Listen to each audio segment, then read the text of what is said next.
Bonsoir à tous, bienvenue à Buenos Aires Calcio. Encore 30 minutes tous ensemble pour parler de football. C'est l'émission du lundi soir. Et quel lundi soir, hein, c'est la veille des demi-finales de Champions League. Donc on a plein de choses à voir ensemble. Bonsoir à tous ceux qui sont dans les commentaires. Et ben voilà, bonsoir à tous, après 2 heures de stream F1, me voici pour parler de foot. Et ben voilà, magnifique, hein, c'est bien, ça change un petit peu, c'est dans les commentaires bien sûr. Et puis bonsoir Cotonou Joe aussi, avec grand plaisir. Merci d'être là. Donc ce soir on va aborder un petit peu l'actualité du week-end. Pourquoi ? Parce que petit à petit, tous les championnats se dénouent gentiment. Ce week-end, il y a quand même eu le championnat d'Espagne qui s'est joué.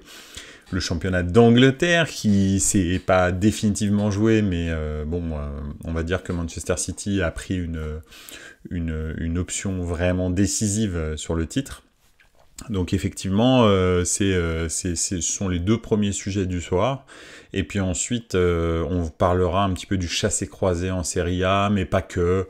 On peut aussi parler un petit peu de la lutte en Bundesliga, et puis on se projettera certainement voir un petit peu tout au long de ces discussions sur les 2 demi-finales de Ligue des Champions retour qui vont arriver demain soir. Inter Milan et après-demain soir Manchester City Real. Voilà.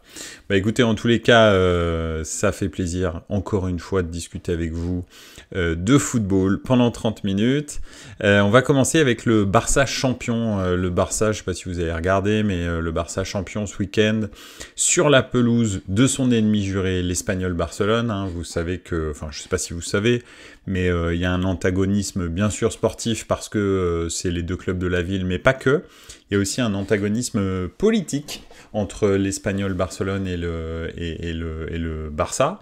Pourquoi ? Parce que le Barça est un club qui se revendique indépendantiste. C'est même un outil de communication politique pour l'indépendantisme catalan. Et l'Espagnol Barcelone, lui, en revanche, n'est pas du tout indépendantiste. D'ailleurs, sur son emblème, je ne sais pas si vous avez remarqué, mais il y a une couronne. C'est la couronne du roi d'Espagne. Donc c'est effectivement un club qui, lui, rassemble des supporters qui sont essentiellement, on va dire, royalistes. C'est pas royaliste, mais en tous les cas pour l'unité de l'Espagne. Donc un vrai gros antagonisme. Alors ça a son poids, pourquoi ? Parce que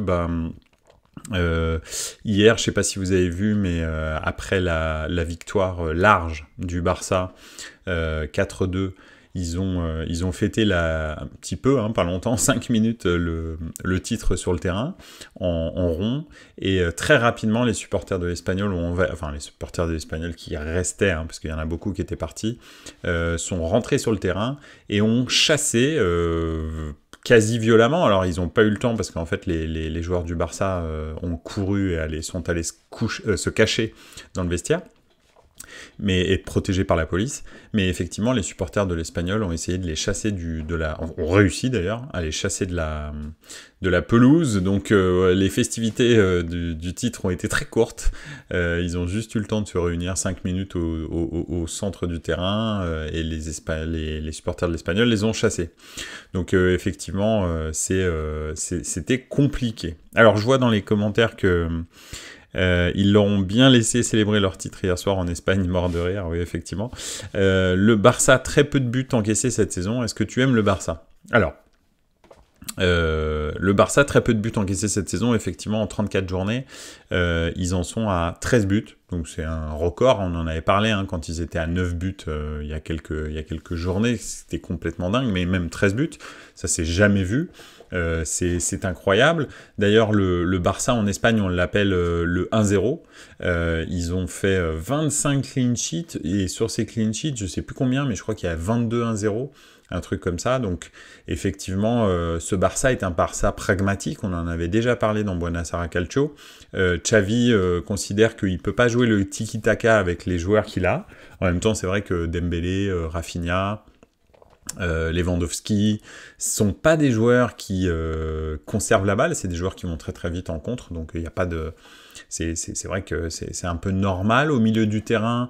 Ok, il y a Busquets, mais c'est vrai que les milieux qui l'accompagnent, comme Frenkie de Jong par exemple, sont des milieux qui offrent beaucoup plus de dynamisme et de profondeur que ce que ça a pu être par le passé. Hein. On pense à Xavi, Iniesta, bien entendu, mais même si c'est incomparable. Donc effectivement, ce Barça s'est transformé, et puis ils ont aussi des ailiers, des latéraux, pardon, qui sont très rapides, et je pense en particulier à Baldé, qui vient de la Masia, qui est un très bon latéral, qui va certainement faire une très bonne saison. Et puis Araujo qui a fait une saison stratosphérique au niveau défensif, plus Ter Stegen qui est très très solide. Ce Barça est l'antithèse du Barça tiki-taka. Alors c'est toujours l'équipe qui en Liga a le plus de possession, mais sur les 5 dernières années, c'est le Barça qui a le moins la possession par rapport aux autres Barça. Hein. Donc voilà. Il a quel âge Busquets va prendre sa retraite. Enfin, en tous les cas, il ne jouera plus au Barça la saison prochaine. Donc voilà, il résilie son contrat, je crois, et c'est terminé, il jouera plus au Barça la saison prochaine. Donc l'après Busquets, c'est quelque chose qui peut faire peur, hein, parce que depuis 2009, Busquets est là. donc oui, je pense qu'il a 34-35 ans, je pense, un truc comme ça. Un petit commentaire encore, Lewandowski, vous en avez passé quoi de sa première saison ? C'est plutôt une bonne saison. Il va terminer certainement au Pichichi de la Liga. Il est à 21-22 buts cette saison. Moi, je trouve qu'il a amené vraiment ce qui manquait au Barça ces dernières saisons, c'est-à-dire un vrai numéro 9 en forme, hein, parce que Luis Suarez était complètement cramé sur la fin. Donc voilà, et ça a changé clairement la donne. Alors c'est vrai que Rafinha, un Dembélé plutôt en bonne santé, un Frenkie de Jong qui s'est fait malmener par la direction, hein, parce qu'il voulait annuler son contrat, il s'en voulait plus au Barça, et finalement lui a forcé pour rester. Il a fait une saison vraiment énorme. Donc voilà, non, Lewandowski, je pense qu'il a transformé le Barça pour de vrai. C'est un vrai bon numéro 9, il a été efficace dès le début. Lui, il faut pas 35 occasions. Et ce Barça avait pas 35 occasions, en fait. Mais dès qu'il y en avait une, Lewandowski, quasi à 100%, il les met, quoi. Donc ça fait vraiment la différence, d'où les 1-0. Hein. Très souvent, c'est lui qui marque, hein, le 1-0. Hein. Quand je dis, c'est pas sur les 25, sur les 22 1-0, probablement qu'il marque pas 22 buts. Hein. Mais la moitié, je suis sûr que c'est Lewandowski qui les marque. Hein. Donc voilà. Il va jouer en déambulateur bientôt. Donc il parlait de Busquets. Non, Busquets s'en va. Donc c'est terminé. D'ailleurs, le Barça va économiser le très gros salaire de Busquets. Donc voilà. Il faut savoir que le Barça, la saison prochaine, doit faire une économie de 200 millions d'euros s'ils veulent pouvoir recruter. D'accord ? Donc quand on parle de Messi au Barça, ça peut faire rire, déjà d'une. Enfin, ou pleurer, hein, parce que si le Barça reprend Messi, je pense franchement que le club n'a rien compris. Et c'est pareil pour les recrutements, je sais pas où est-ce qu'ils vont aller, parce que donc ils doivent économiser 200 millions, même si le salaire de Busquets pèse pas mal. Okotonujo qui dit le départ de Lewandowski a fait beaucoup de mal au Bayern. Oui, c'est pas faux, c'est vrai. Je suis d'accord, ils sont beaucoup moins décisifs devant. Hein. Quand tu passes de Lewandowski à Choupo-Moting, c'est chaud. Et là, tu vois, sur la fin de saison, finalement, de toute façon, bon, ok, il est blessé, mais je crois qu'il est blessé en ce moment, Choupo, mais c'est Serge Gnabry qui joue, c'est pareil, c'est pas ultra décisif, quoi. Donc c'est compliqué. La saison prochaine, ils joueront dans l'ancien stade de l'Espagnol de Barcelone, d'ailleurs. Ah oui, pendant les travaux du Camp Nou, là, à 1,4 milliard avec le 33e levier financier du Barça. Ouais. Il a surtout pas été remplacé. Prendre Mané pour remplacer Lewandowski, très mauvaise idée. Oui, de toute façon là, Sadio Mané, a priori j'ai lu une news aujourd'hui qui disait que Sadio Mané allait être de retour en Première Ligue. Donc voilà, c'était fini pour lui l'aventure Bayern, ça s'est très très mal passé.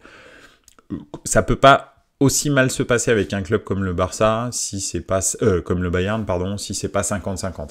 Honnêtement, là j'en parlais, le Bayern s'est peut-être pas très bien comporté avec Mané, encore, voilà. Et je pense sincèrement aussi que lui, c'est pas bien adapté, ne s'est pas bien comporté non plus avec le Bayern. Pour que ça se passe aussi mal, c'est compliqué. Oui, ça parle de United ou de Chelsea. Chelsea. Bon. Chelsea vient de recruter Mauricio Pochettino. Je pense que Pochettino peut faire quelque chose avec cette équipe. Hein. Voilà. Après, il va falloir faire quand même beaucoup de nettoyage parce que c'est pas possible d'arriver à l'entraînement et d'avoir 40 joueurs sous contrat. C'est impossible. Et puis tu rajoutes un Sadio Mané par-dessus. Alors là, c'est n'importe quoi. Donc voilà. Bon, en tous les cas, ce champion d'Espagne, c'est vrai qu'ils ont gagné tous les matchs compliqués. Ils ont encaissé très peu de buts. Ils ont très peu perdu, hein. Je crois qu'ils ont perdu 3 fois ou 4 fois dans le championnat. Donc c'est totalement normal qu'ils soient champions. Après, c'est clair qu'ils ont montré leurs limites en Champions League et en Europa League, hein, d'ailleurs.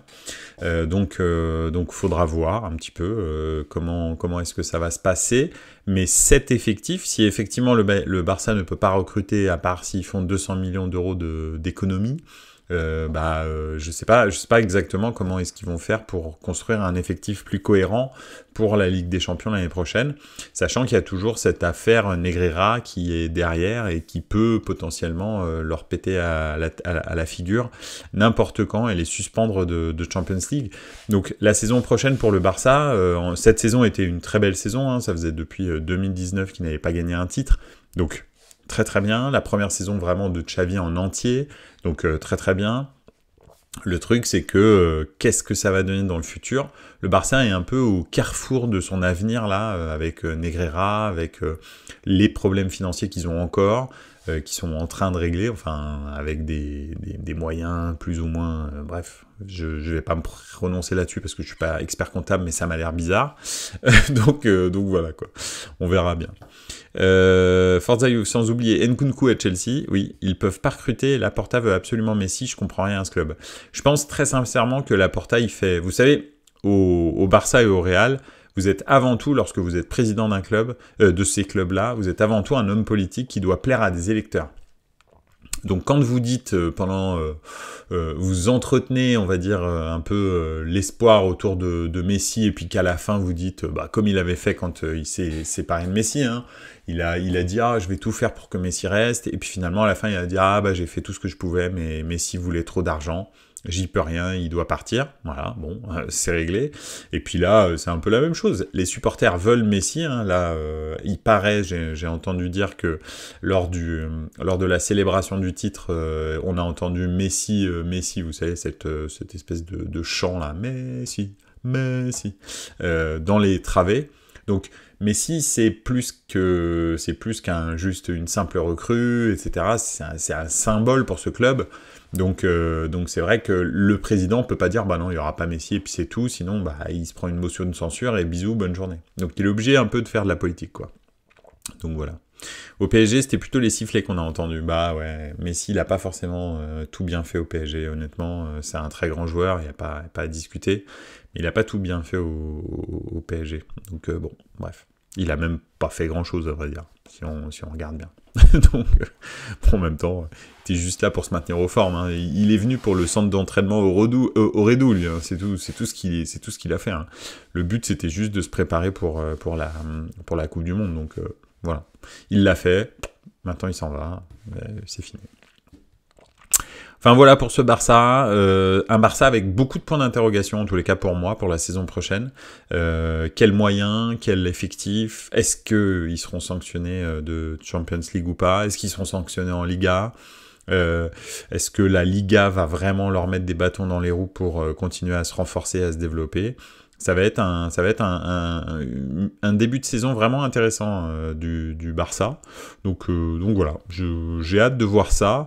L'intersaison du Barça va être palpitante, je pense. Vraiment, en tous les cas, très marrante probablement, parce qu'il va y avoir encore des leviers financiers. Ils vont vendre la grand-mère du stadier. Bref, on verra. Ça va être intéressant. On va passer au deuxième sujet, hein, si ça vous dit. C'est Arsenal qui lâche. La semaine dernière, je disais, c'est bien, Arsenal lâche pas, ils continuent à gagner. Puis là, ils ont rencontré Brighton, et Brighton, on le sait, hein, Forza Juve, c'est pas toi qui va me contrer, qui va me contredire, pardon. T'es absolument fan de Brighton, tu voudrais aller voir en Champions League, donc bon, j'ai regardé encore le classement là aujourd'hui, ça va être compliqué, voire même impossible quasi, mais c'est vrai que c'est une très belle équipe. Et hier, ils ont pas du tout rigolé avec Arsenal, ils leur ont mis 3-0 à l'Emirates. Et puis ça souffre d'aucune contestation, hein, très honnêtement. Brighton joue très très bien. De Zerbi fait un travail fantastique avec Brighton. Donc voilà. Dans le même temps, Gundogan a fait un festival avec Manchester City. Je sais pas si vous avez vu son premier but, qui a un contrôle de la cuisse, espèce de coups retournés. Enfin bref, magnifique. Et alors la cerise sur le gâteau, c'est son coup franc qui était incroyable.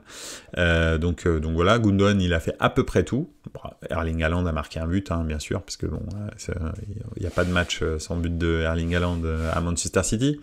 Donc voilà, donc non, un super match de Manchester City qui prend 4 points d'avance et qui a un match en retard. Donc là, ça commence à se sentir réellement le roussi pour Arsenal, hein, même c'est terminé, je pense. Enfin voilà, faut pas se leurrer. Ça va être très très compliqué que cette équipe de Manchester City, qui est dans la forme de sa vie, perde 7 points en combien il reste de matchs, 4 matchs ou 3 matchs. Donc voilà. Je vais faire un point dans les commentaires. Le Real aura les crocs aussi pour reprendre son titre surtout. Et la saison prochaine, faudra voir. Hein, il parle de Jude Bellingham, 110 millions d'euros, ça peut être intéressant. Le truc aussi, c'est que le Real, il leur manque un banc. Pour l'instant, leur banc est un peu limite, mais bon, on verra. Peut-être qu'ils vont faire des recrutements intelligents. Ils sont super bien partis pour aller en Europa League. Par contre, Brighton, oui, c'est vrai. Effectivement, là, ils sont clairement dedans. Ils sont dans les trucs. Et ce qui est déjà cool pour ce club, comme tu dis, tout à fait. C'est clair que Brighton, être en Coupe d'Europe déjà, c'est bien en fait. donc voilà. Après, c'est clair que sur leurs 4 joueurs stars, on va dire Caicedo, Mitoma, etc. là, je pense que ça va être très compliqué déjà d'en garder un. Donc voilà, on verra bien. Mais il est possible que Brighton se fasse piller à l'intersaison. Donc après, voilà, comme c'est un club anglais quand même, Brighton, ils ont quand même des revenus incroyables, même si c'est un petit club. Donc pour aller les chercher, il va falloir sortir énormément d'argent. Mais probablement qu'un club comme Manchester United peut faire ça, peut aller chercher Caicedo par exemple ou Mitoma à Brighton. Donc on verra bien. Kutonujo, moi qui voyais Arsenal aussi haut dans le classement cette année. Mais qui voyait, Arsenal aussi haut dans le classement cette année? Peu de monde au vu des saisons précédentes. Oui, tout à fait, parce que finalement, si tu regardes leur effectif, c'est pas foufou, quoi. C'est un peu la même surprise à l'échelle de la Première Ligue, d'accord, parce que les joueurs qu'ils ont sont quand même nettement supérieurs à ceux du Milan. Mais à l'échelle de la Première Ligue, c'est un peu la même surprise que le Milan la saison dernière, en fait. Il y a une équipe qui joue plutôt bien, mais aucune vraie star. Hein. Ok, bon, ils ont recruté Gabriel Jesus, mais on peut pas considérer que c'est une superstar du football. Hein. Il était remplaçant.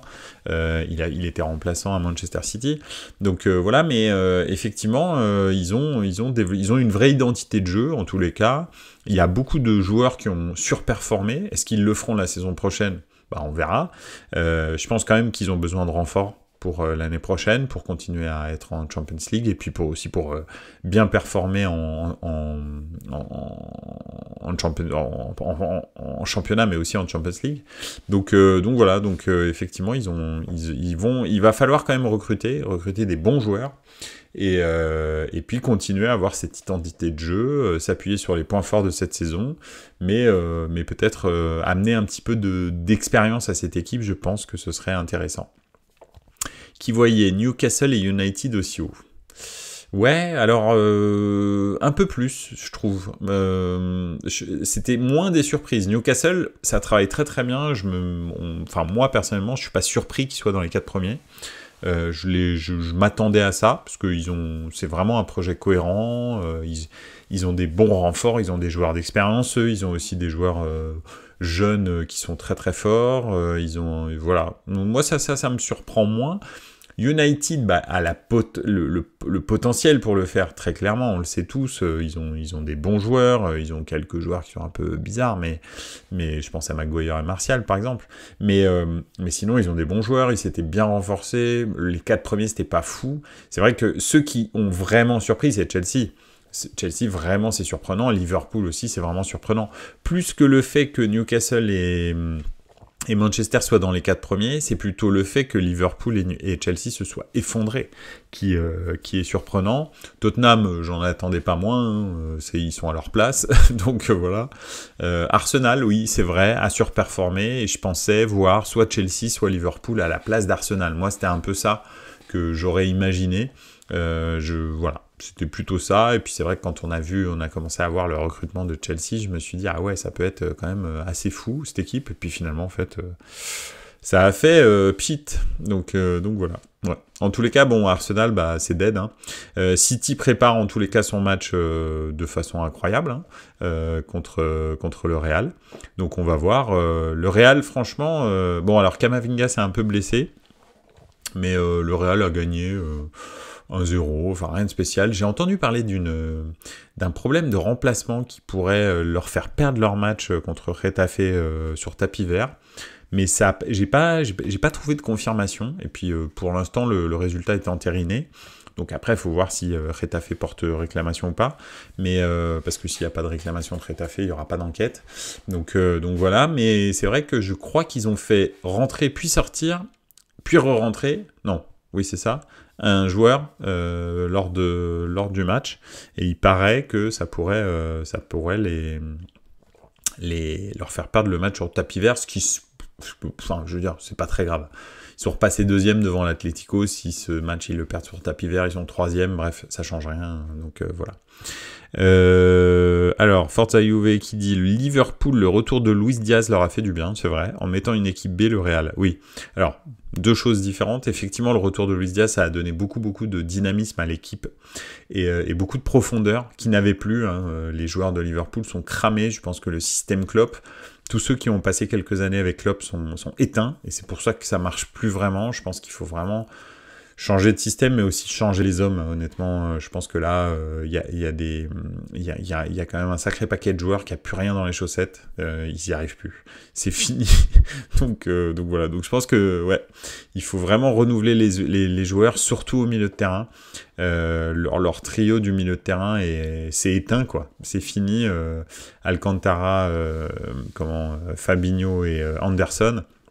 Alors il y en a d'autres, hein, mais essentiellement c'est ces 3-là qui vraiment sont garants du jeu, et c'est vrai qu'ils sont complètement éteints, quoi. Ils sont finis. Je pense qu'ils ont fait trop de gegenpressing. Le gegen, c'est eux que ça a cramé, c'est pas les autres, quoi. Donc voilà. Effectivement, le Real a fait tourner, je crois qu'il y avait un joueur titulaire de la demi-finale, donc ils ont mis 11 nouveaux joueurs, donc voilà.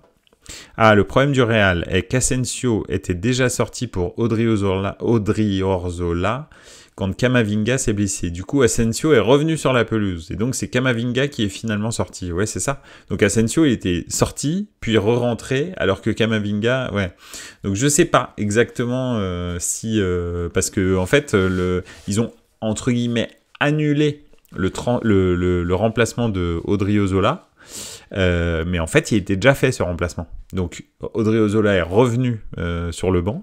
Puis ensuite, Asensio est re-rentré, mais pour Camavinga cette fois-ci. Donc, je sais pas. Si Getafe fait l'appel, je pense que ils perdent le match, honnêtement. Donc, on verra. On verra. Dans la loi, ils auraient dû finir le match à 10. Ouais, absolument. Bah oui, c'est clair. C'est ça. Le changement avait été effectué. Donc, une fois qu'il est effectué, c'est terminé. Si tu as un joueur qui est blessé et que c'est ton dernier changement, bah tu termines le match à 10. Donc, voilà.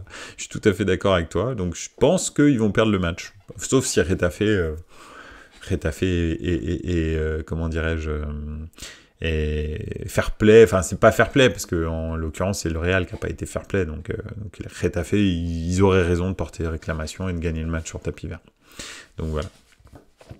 Bref, quoi qu'il en soit, Liverpool oui a besoin de sang frais. le milieu de terrain est cramé. Donc voilà, et puis Chelsea, bah, je sais pas de quoi ils ont besoin, mais je pense que s'ils arrivent à vraiment faire du ménage cet été, et que Pochettino a vraiment les mains libres pour créer un groupe de 25 joueurs, qu'il choisit, ils ont 25 joueurs de très très haut niveau. S'il arrive à leur inculquer une espèce de philosophie de jeu, ça peut faire très très mal Chelsea l'année prochaine. Hein. Il est très possible qu'ils cassent tout, hein, et qu'ils soient champions. Hein.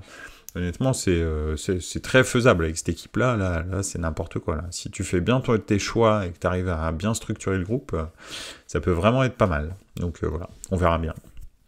On verra bien.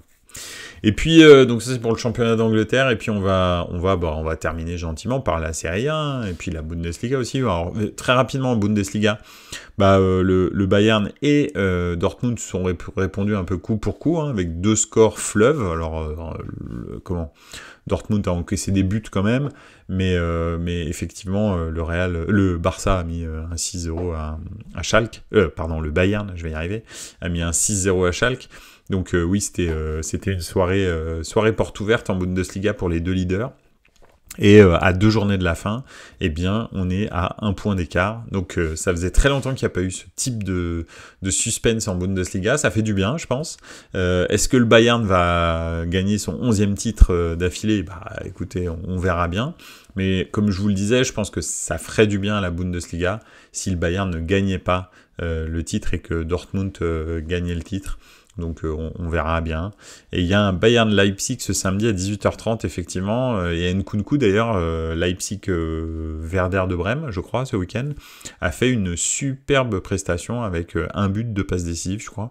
Donc vraiment un Nkunku on fire avant de partir à Chelsea.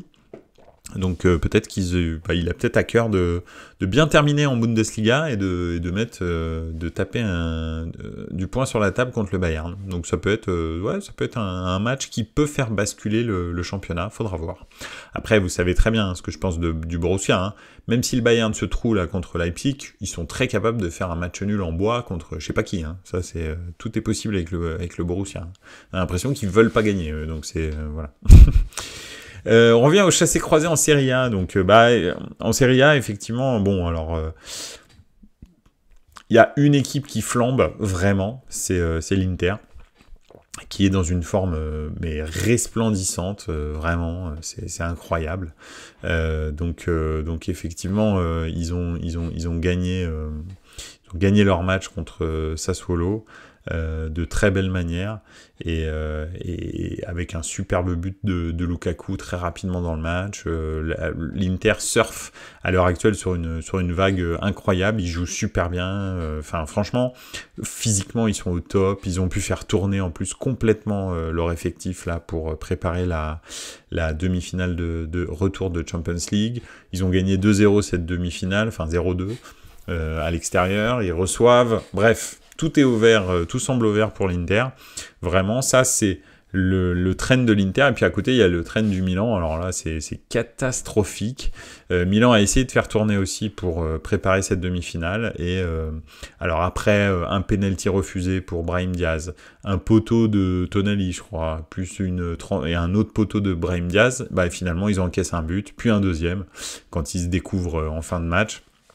Donc 2-0 contre la Spezia, qui est dans les tréfonds, pas dans les tréfonds, mais dans le bas de tableau de Serie A. Donc voilà, il n'y a rien à dire. Heureusement pour Milan, la Roma a fait match nul, la Lazio a fait match nul, l'Atalanta a perdu, le Napoli a perdu. Bon, ça, peu importe, ils sont champions, ça changera pas grand-chose. Mais en gros, excepté l'Inter et la Juve, qui étaient de toute façon devant le Milan, personne n'a gagné derrière eux, donc ils restent 5e du championnat devant la Roma, et ça a son importance. Pourquoi ? Parce que le 20 mai, le procès de la Juve va avoir son verdict, et probablement, d'après ce que disent tous les journaux italiens, de sport, mais pas de sport, même aussi généralistes, en gros, la Juve va récolter 9 points de suspension cette fois-ci, va donc se retrouver derrière l'Atalanta, vraiment 1 point derrière l'Atalanta, à la 7e place, et donc Milan reviendrait 4e de championnat, Donc ce serait un miracle, hein, honnêtement, et ce serait même pas mérité au vu de la saison, en tous les cas sportive. Alors après, bien sûr, la Juve est sanctionnée parce qu'ils ont enfreint des règles qui ont fait en sorte qu'ils ont des joueurs sur le terrain qui n'auraient pas pu se payer s'ils n'avaient pas truqué leur transfert. Donc c'est normal qu'ils soient sanctionnés. Donc, mais je parle sportivement, si on considère que voilà, effectivement, ils ont, si Milan termine dans les 4 premiers, vu la saison mais catastrophique qu'a fait Milan, ce serait un miracle et ce serait pas vraiment mérité. Moi, c'est pas en tant que tifoso du Milan, je serais pas fier de cette 4e place, mais bon, je la prendrai quand même parce que pour le projet du club, pour le développement du club dans le futur, c'est très important d'être en Champions League 3, 4, 5 années d'affilée. Donc voilà, donc je la prendrai, mais a priori, Milan redeviendrait le 20 mai 4e de Serie A, parce que la Juve descendrait à la 7e place. Donc voilà. La Roma remonterait 5e et l'Atalanta remonterait 6e. Donc voilà. On verra bien comment ça va se passer, mais on dirait bien que c'est comme ça que ça va se passer. La Juve, justement, qui a gagné 2-0 hier, et puis ils ont gagné 2-0 sur le terrain. Donc ça, c'était plutôt pas mal. Mais ils ont fait aussi contre la Cremonese. Mais ils ont perdu aussi Paul Pogba une énième fois. Hein, on n'en est plus à sa presse. C'était la première fois qu'il était titulaire. 24e minute de jeu. Bisous, c'est gentil. Probablement saison terminée. Donc voilà, bon, les années horribles de Pogba continuent, s'empilent les unes après les autres. Après celle de Manchester, maintenant c'est celle de la Juve. Bon, rien de nouveau sous le soleil. Je suis désolé pour ce joueur parce que c'est un bon joueur. On peut considérer que c'est un bon joueur. Mais bon, il y a rien de nouveau. Alors c'est sûr que ces affaires extra-sportives ne l'ont certainement pas aidé à trouver un équilibre qui lui permet d'être dans une bonne santé. Mais voilà. Donc voilà, l'Inter est passé 3e du championnat, la Juve 2e du championnat, pour l'instant, en tous les cas. Et la Lazio, qui était 2e, qui caracolait toute seule 2e, en fait, enchaîne les mauvais résultats et fait un 2-2 ce week-end et redescend 4e de Serie A, donc à 2 points ou 3 points du Milan. Donc voilà, donc c'est voilà un petit peu où est-ce qu'on en est. C'est vraiment des chassés croisés, mais c'est vrai que dans l'optique de la Ligue des Champions, vous avez effectivement un Inter qui est dans une forme incroyable et un Milan qui est dans une forme famélique. Donc j'aime bien croire au miracle, mais très honnêtement, cette demi-finale va être vraiment très compliquée à retourner. Je pense que si Milan marque le premier but, bon, peut-être qu'ils peuvent s'en sortir, mais j'ai bien l'impression que c'est pas Milan qui va marquer le premier but. Donc j'ai bien l'impression que c'est l'Inter qui va éteindre complètement les espoirs du Milan. Donc on verra, mais oui, ça me semble très complexe. Alors il y a Raphaël Leao qui revient, mais bon, ça va être, je pense, trop juste pour gagner contre cet Inter qui est, je pense, au meilleur niveau de toute sa saison. C'est-à-dire qu'ils ont compris comment ça marchait le football. Hein. Il faut être au meilleur niveau au mois d'avril.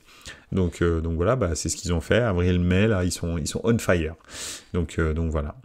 Okotonujo qui dit il n'y a pas de logique avec Milan en C1. Oui, c'est vrai, mais franchement, je veux bien être optimiste, mais là c'est compliqué. Hein. Ils sont vraiment forts. Hein. Honnêtement, je sais pas comment Milan va faire. Bon, voilà.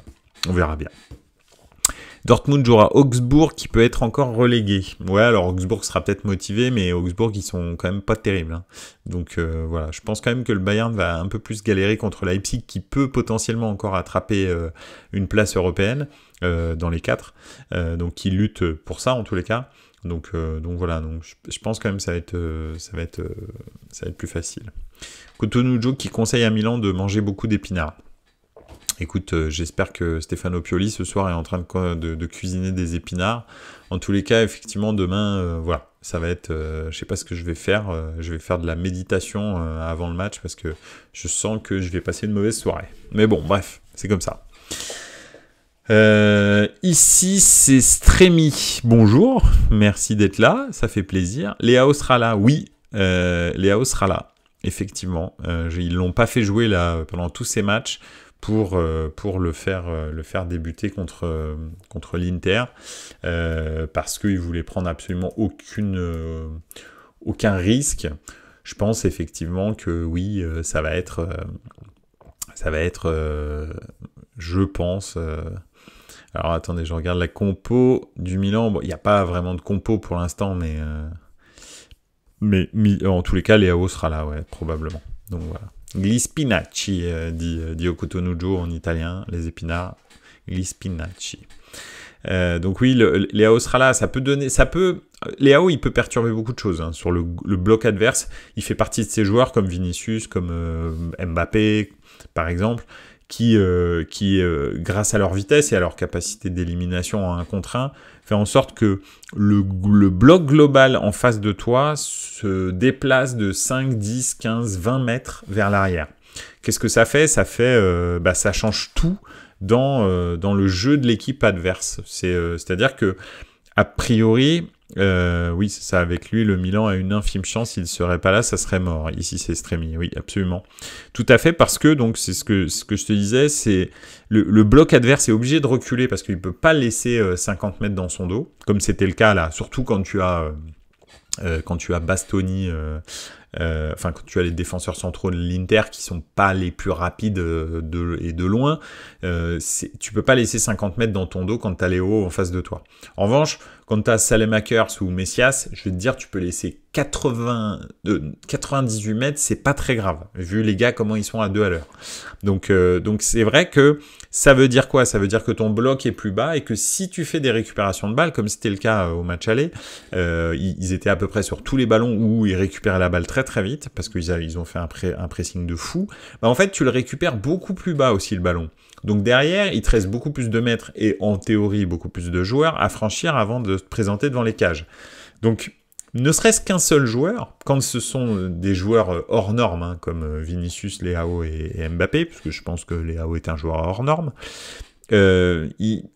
clairement, il change quand même les données du match. Donc ça peut être quelque chose qui peut transformer les forces en présence. Mais moi, le problème, c'est que j'ai vu les 4 premiers matchs contre l'Inter de cette saison, hein, donc les 2 en championnat, la Super Coupe d'Europe et la Super Coupe d'Italie, pardon, et le match aller de Champions League. Et sur ces 4 matchs, il y en avait 3 où Leao était là.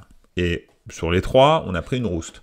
Donc voilà, c'est juste, c'est juste pour vous dire. Ça n'a pas changé grand-chose, Leao. Je pense qu'on a un vrai problème. J'espère que Pioli va innover au niveau tactique, parce que ce 3-5-2, comme je le disais la semaine dernière, ne correspond pas au Milan.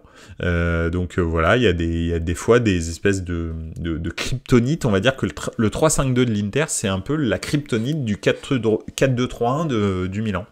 Donc je pense vraiment au niveau tactique, on se fait manger à chaque fois. Et c'est très compliqué de réagir, parce qu'en fait on est en sous-nombre, on a l'impression qu'on est deux joueurs de moins dans toutes les zones, donc c'est assez compliqué. Forza Juve qui dit j'y crois à la remontada du Milan. Forza Milan, bah alors là Forza Juve, là merci, je ne croyais pas que ça allait arriver un jour de lire ça. Forza Juve, 2 points, Forza Milan. Oui, moi aussi je suis d'accord avec toi. Pour moi, le Milan doit jouer en 3-4-3. Je suis tout à fait d'accord. Il faut qu'il renforce le milieu. C'est pas possible. Tu peux pas continuer à jouer à 3 au milieu alors qu'ils sont 5. Là, c'est pas possible. Faut appliquer le football total de Cruyff. Ouais, ça serait bien, mais il faut les joueurs pour ça. On est tous anti-Inter côté Juventus. Oui, ça c'est vrai. Je suis d'accord.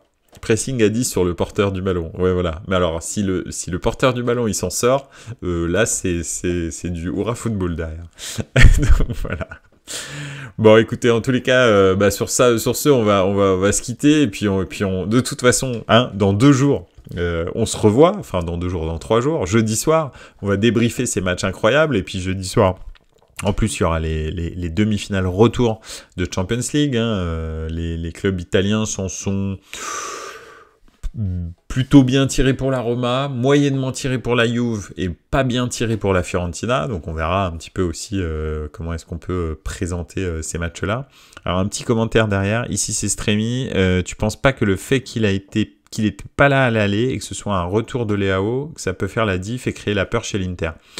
C'est possible, en tous les cas, c'est clair qu'ils vont se poser la question de savoir est-ce que l'équipe vraiment insignifiante qu'ils ont rencontrée au match aller va être la même avec Leao. Ça, c'est sûr. Et je pense vraiment que la défense, au début du match, va un peu va un peu se tester avec Leao en se disant bon, qu'est-ce qu'on fait? Est-ce qu'on lui laisse un peu de l'espace? Est-ce qu'on est aussi ambitieux qu'à l'aller? Après, le truc aussi, c'est qu'ils n'ont pas à être aussi ambitieux qu'à l'aller parce qu'ils mènent 2-0 en fait. Donc finalement, jouer 20-30 mètres plus bas, bah, peut-être pas 30, mais 20 mètres plus bas, c'est pas très grave. Eux, ils ont rien à faire en fait. Eux, ils mènent déjà 2-0, donc c'est pas un problème pour eux si le match il se termine à 0-0. Donc c'est ça le truc. C'est pour ça que oui, j'y crois, mais dans une certaine mesure, parce que le job était déjà fait. C'est pareil au match aller. Hein. En deuxième mi-temps, il y a pas mal de gens qui m'ont dit ouais, Milan avait quand même repris le dessus et tout. Oui, ils ont repris le dessus parce que l'Inter a lâché le pressing, a dit bah ça y est, on mène 2-0, c'est le match aller, qu'est-ce que vous voulez qu'on fasse? On va pas gagner 5-0 et risquer de prendre des contres. Donc voilà, donc je ne sais pas dans quelle mesure c'est faisable pour Milan. J'y crois au fond de moi, mais franchement ça va être compliqué, ça va être super compliqué. En étonnant, j'espère vraiment que Milan va marquer d'entrée pour relancer de match. Ouais, c'est clair, bah c'est sûr que en regardant un match, si y a un but au bout de 10 minutes ou 15 minutes, et que tu sais que tu es à un but de l'égalisation, mais ça va être une folie complètement dingue sur le terrain, donc oui, c'est clair. Même si j'étais pas supporter du Milan, je voudrais ça, mais c'est exactement pareil que pour Manchester-Real.